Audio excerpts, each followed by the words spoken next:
The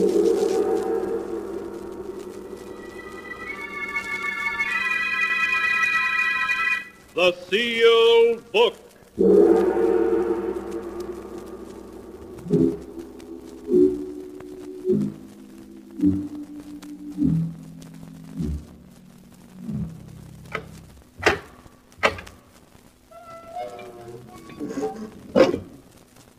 Once again, the keeper of the book has opened the ponderous door to the secret vault, wherein is kept the great sealed book, in which is recorded all the secrets and mysteries of mankind through the ages.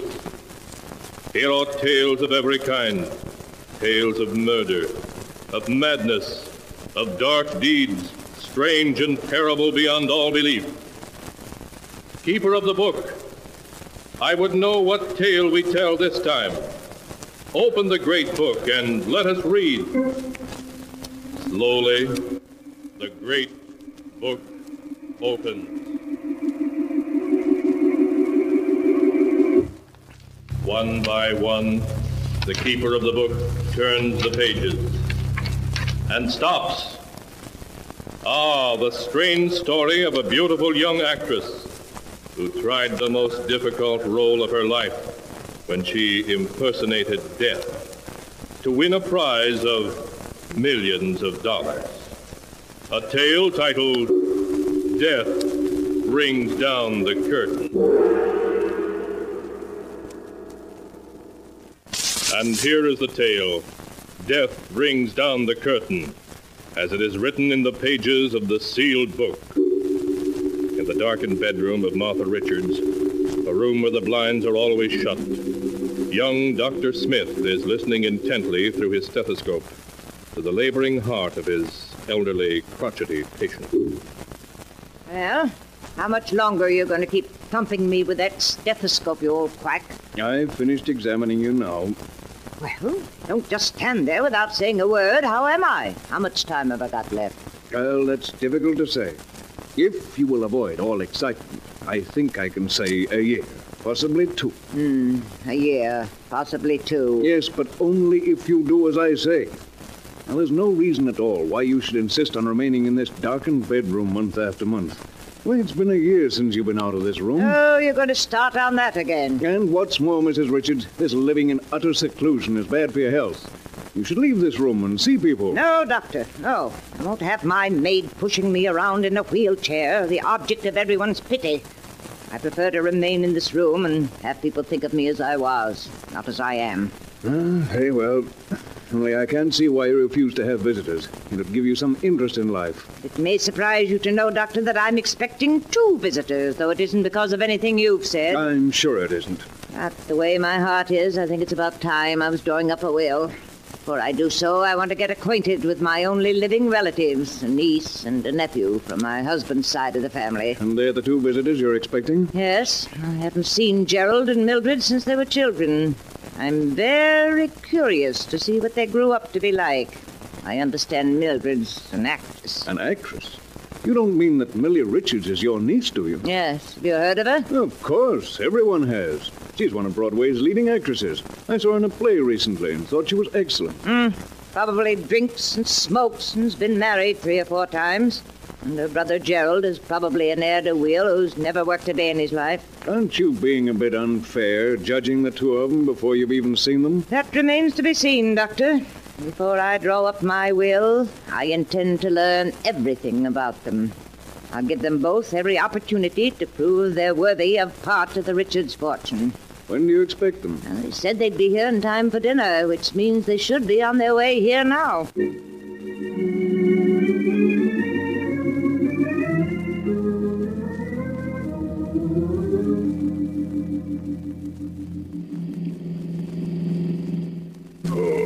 My head. How's the hangover, brother dear?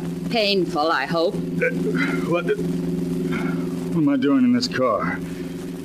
Where are we going? Have you forgotten, darling? This is the day we were invited to visit Aunt Martha. You remember dear old Aunt Martha.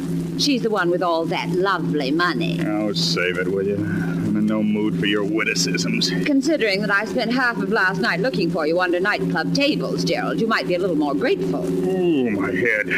What a night. Yes, wasn't it, darling? Every place I went looking for you, they gave me IOUs you'd left behind. Exactly how much do you owe around town? $11,000. Millie, you gotta help me. If I don't pay up soon, I'll be in real trouble. What exactly am I supposed to do? You've got to lend me enough money to hold off my creditors. Lend you money? You may not know it, brother dear, but I'm far deeper in debt than you are. But you were getting $1,000 a week as the lead in Let Us Be Merry. How can you possibly be in debt? It's all very simple, darling. I was getting $1,000 a week and spending $2,000 a week. Well, that makes everything just perfect. Both of us so deeply in debt, we probably don't dare go back to town. Perhaps after our visit to Aunt Martha, we will be able to go back to town. What do you mean by that? Why do you think Aunt Martha sent us an invitation to visit her? Your guess is as good as mine. Aunt Martha's getting on in years, and unless I'm very much mistaken, she's decided to draw up a will. Naturally, before doing so, she wants to see what her only living relatives are like. Millie, do you really think she'll leave us some money? If we play our cards right, all we've got to do is convince Aunt Martha that we deserve it. How are we going to do that? By showing her that we're lovable, simple, and unspoiled. Gerald, do you remember the ingenue role I played in I Dream of Love? Yes, of course. You weren't half bad. Half bad? Why, I was superb. The critics were mad about me. How dare you say I was only half bad? All right. You were superb. What about it? I think I shall play that role for Aunt Martha. Just a simple, unsophisticated girl, untouched by success. How am I supposed to behave? I'm no actor. You just play the strong, silent type, Gerald, and leave all the talking to me. When the curtain rings down on my special performance for Aunt Martha, the Richards' fortune will be ours.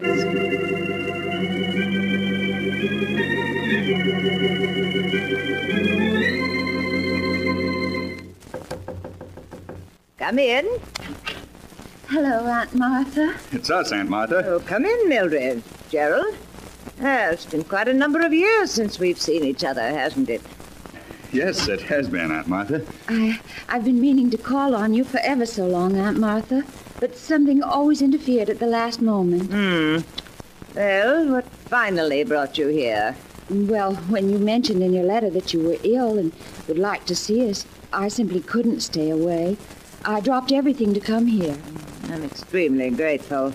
Of course, the fact that you might possibly get an inheritance had nothing to do with it. Why, Aunt Martha, what a thing to say. Martha Millie doesn't need money. Why, she's one of the finest actresses on Broadway. So I've heard. What do you do for a living, Gerald? Huh? What do I do? Yes, Gerald, what do you do? Gerald works for a Wall Street firm, Aunt Martha. Yes, he works so hard, and they pay him so little. Unless I'm very much mistaken, Gerald was left quite a sizable inheritance by his father. Whatever became of that? The inheritance? Oh, that was lost in poor investments, Aunt Martha. I see. Well, I'm afraid there's a good deal about you two that I don't know. I haven't done very much. I haven't gotten very far, Aunt Martha, but Millie has really been a credit to the family name. Everyone's heard of her. Now, see here. I want you and Millie to be my guests for a week. Frankly, I want to know what you're like before I draw up my will. Of course, Aunt Martha. And I do hope that you'll take care of yourself so that you'll live for years and years. Thank you, Millie. Now, I'm afraid I must ask you two to leave, as I'm a bit tired. Certainly, Aunt Martha. If we can do anything for you, please don't hesitate to ask. Thank you. I'm glad we're out of there. The old lady stares at a person as though she can see through him. The room's so dark, it was difficult to see her. But you can tell she won't last much longer. Yes, but the main point is, did she fall for our little act? If you ask me, your performance hardly swept her off her feet. Nonsense. I played my role perfectly. Just give me a week, darling, and you and I will be the sole heirs to the Richards' fortune.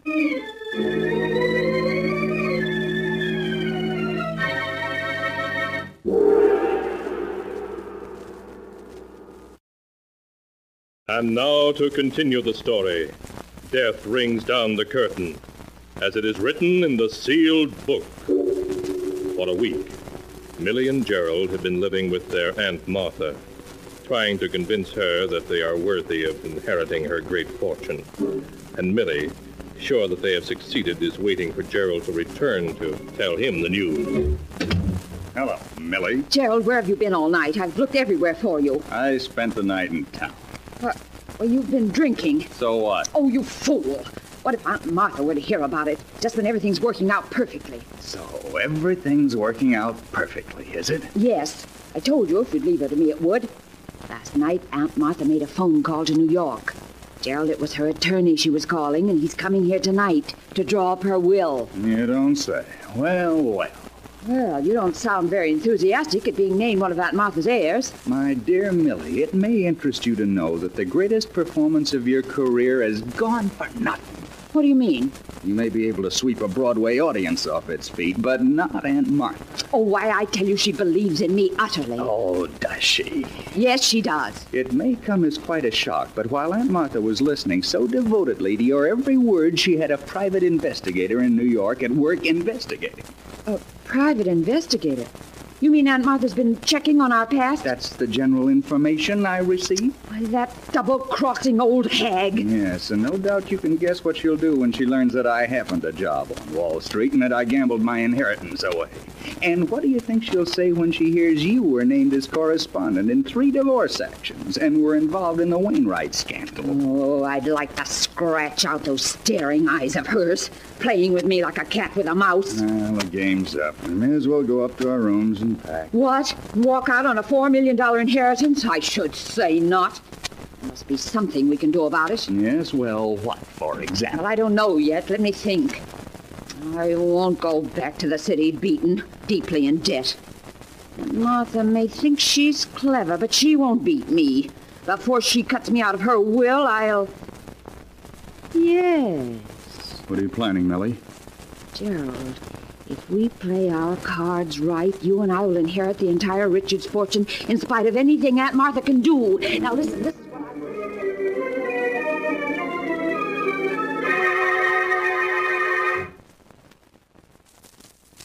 As Millie explained her idea, Gerald's face became white. But in spite of his fears, he finally agreed to do exactly as Billy asked. Then in the hours that followed, Millie locked herself in a room and practiced her aunt's signature over and over until she was finally satisfied. And that evening, as the clock struck 8, Millie and Gerald silently stole down the hall to the door of their aunt's room. Millie, let's not go through with this. It's madness. Quiet, you fool. I tell you, it's the only way out. But what if we're caught? You know what that'd mean. I tell you, we won't be caught if you do exactly as I say. I've everything worked out perfectly, to the last detail.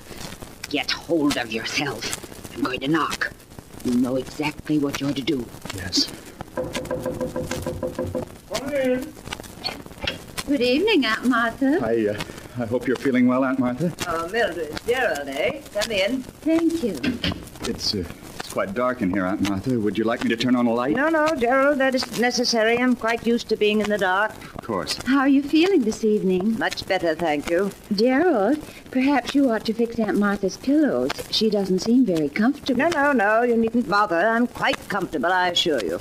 Gerald, fix Aunt Martha's I can't go through with it. Do you hear? I can't. Fool, I should have known better than to count on you. Mildred, what's Gerald talking about? Nothing important, Aunt Martha. Here, let me fix this pillow I for tell you, I don't want Millie, to. don't. Mildred, Millie, don't. She's suffocating. Quiet, do you hear? You haven't got the nerve to go through with it. I have. There. I think that's enough to bring on a heart attack. How do you feel, Aunt Martha? You're nothing but a murderess. Oh, my heart. Millie, is she dead? Yes, Gerald, and not from suffocation, but from a heart attack. I told you it would work out. I had nothing to do with it. Do you hear? You murdered her. I didn't. In the eyes of the law, Gerald, you're my accomplice, and nothing you might say can make it otherwise. We haven't time to discuss that. Aunt Martha's attorney should be here in an hour. Now, will you do as I say, or won't you? I have no choice in the matter. No, you're acting sensibly. Do exactly as I say, and we can't fail.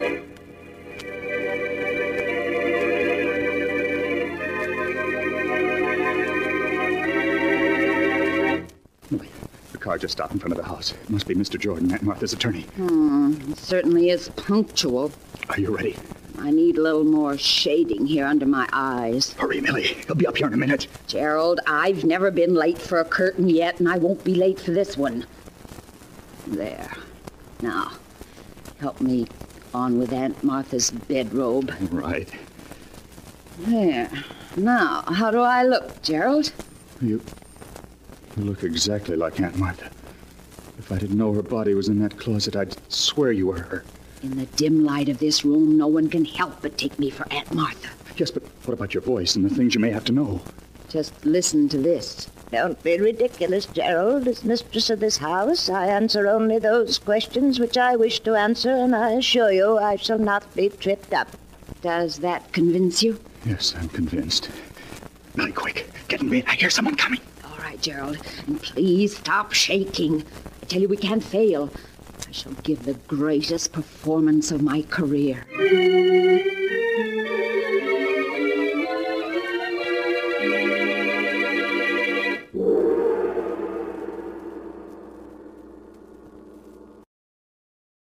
And now to continue the story.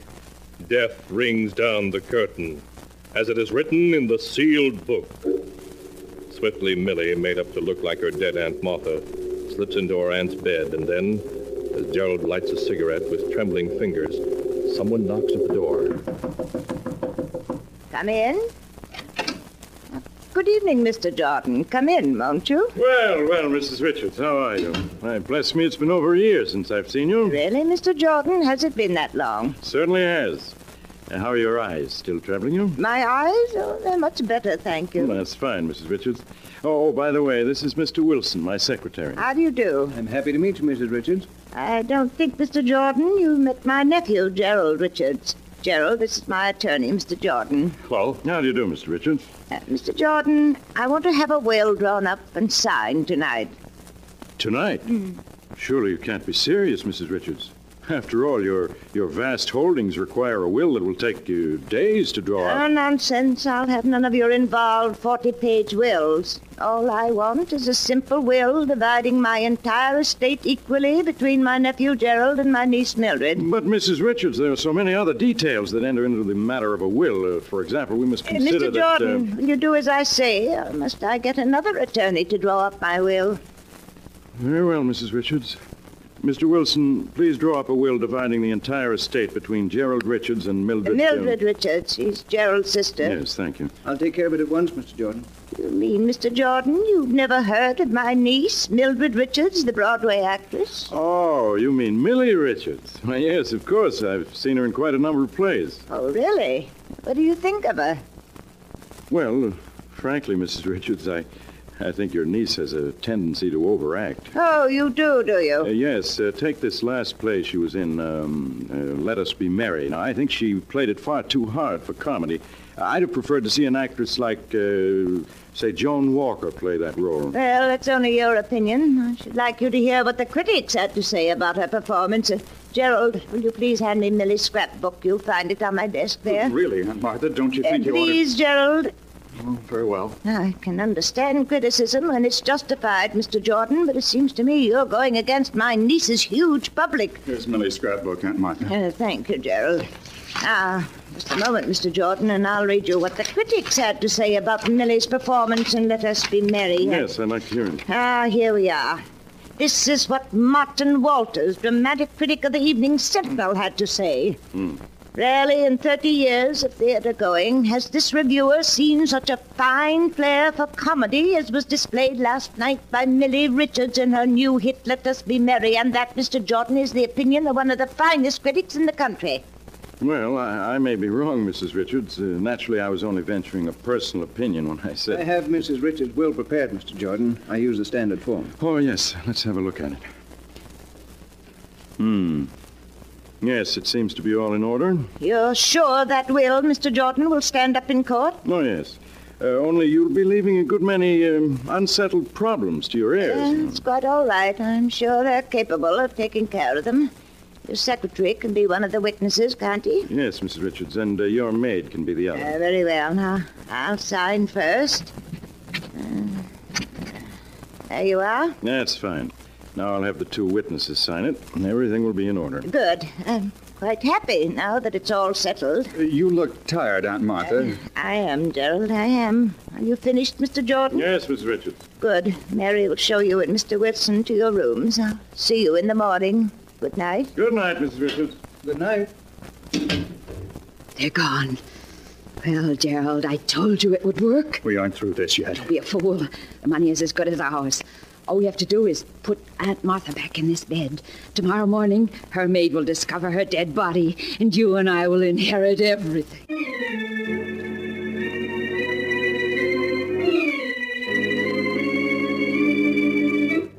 The next morning, things went exactly as Millie had foreseen. The maid found the old woman's body in her bed as if she had died in her sleep, and Dr. Smith was summoned at once.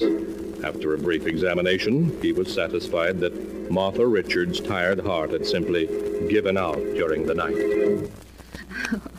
Oh, I can't believe it somehow, Doctor. Aunt Martha was such a dear. It's impossible to believe she's really dead. You mustn't feel too badly, Miss Richards. It was all over quite quickly, I'm sure. Your aunt's heart simply gave out. But she seemed so strong and well when we left her last night.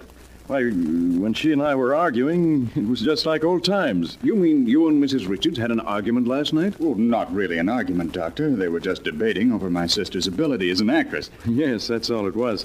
I hope you won't mind, Miss Richards, but when I told your aunt, I thought that you overplayed your roles. Oh, that's quite all right, Mr. Jordan. What did she say to that? She almost hit the ceiling when I criticized you. She claimed that you're the finest actress in the country. Oh, Aunt Martha was always a dear. Strange that she should have said that, considering that she never saw Miss Richards perform. Well, maybe she hadn't, but she pulled out a book of clippings about Miss Richards and read me what one of the critics had said about her niece. She did what? She read me what one of the critics had said about Miss Richards' ability as an actress. I see. Mr. Jordan, I think your criticism of Miss Richards that she overplays is justified. I beg your pardon. I never overplayed a role in my life. I'm afraid, Miss Richards, that you overplayed one last night. Last night? What do you mean? Your Aunt Martha was an extremely proud woman. She couldn't stand to be pitied. Exactly a year ago, she became blind. And when she did, she refused to leave her room and allow people to know she'd lost her sight. Only 2 people knew of her blindness, her maid and myself. But if Mrs. Richards was blind, how could she have read me that notice last night? She didn't, Mr. Jordan. An egomaniac actress disguised as Mrs. Richards read her own notice to you. Isn't that so, Miss Richards? Go ahead, tell him, Millie. You're so clever. You're the greatest actress in the world. You had everything worked out to the smallest detail. Be quiet, you fool. They can't prove a thing. No jury in the world would believe them. I'm too great an actress to be convicted of murder. Do you hear? I'll give a performance that'll sweep a jury off its feet. They'll never forgive me. They'll never convict me.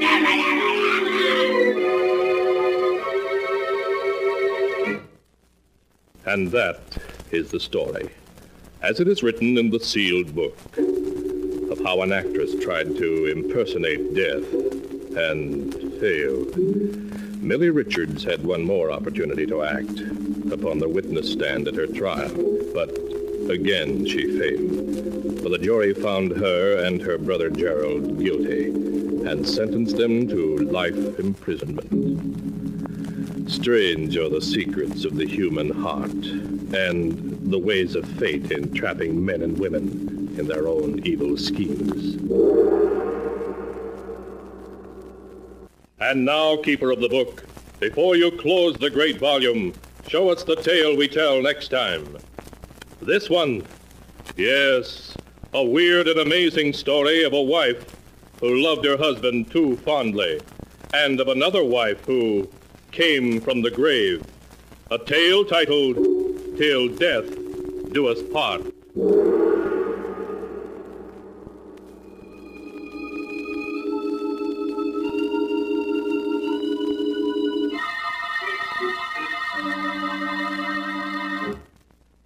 Be sure to be with us again next time, when the sound of the great gong heralds another strange and exciting tale from the Sealed Book.